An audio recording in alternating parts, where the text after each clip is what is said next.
So these are all the small steps that we're going to take within this video to get our final result. So the first thing I did was mask out the background. Like always, if you guys don't know how to do that, I'm going to link it right here. And then I cut out my player.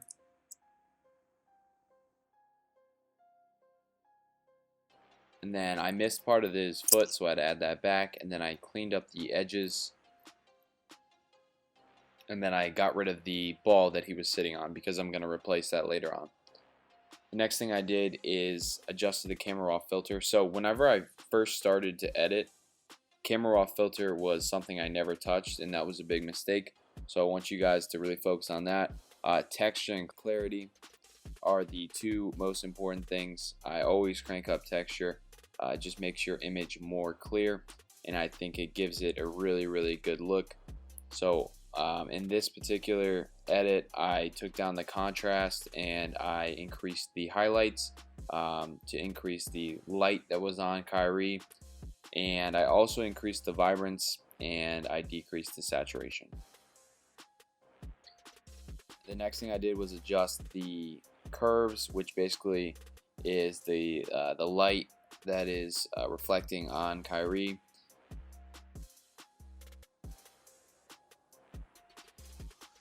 The next thing I did was adjust the hue and saturation of his skin color. I wanted it to be a little bit more red than it was originally, and then I changed the levels.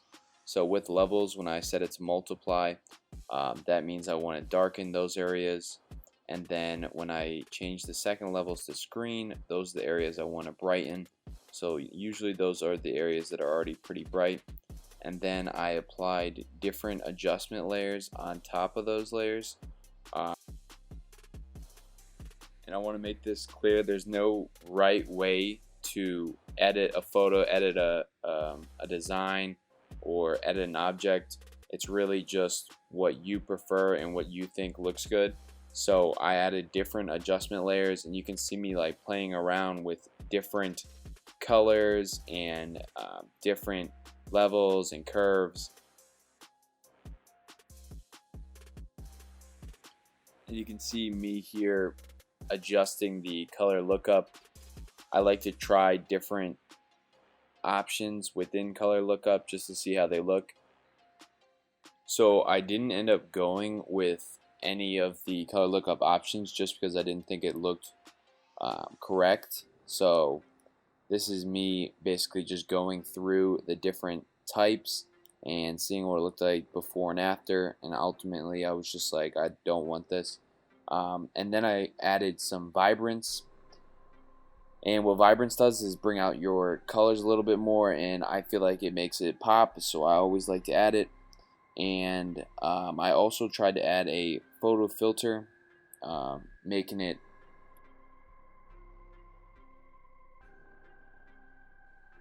The next thing I did was add a little bit of darkness to the outside of my photo. So I used the paintbrush tool and added an overlay. On the original photo of Kyrie, he's sitting on a ball. So I had the idea of taking the Brooklyn Nets logo and putting the ball that's in their logo into the graphic, make him sit on it. After I put the ball in, I wanted to color correct it to the scene.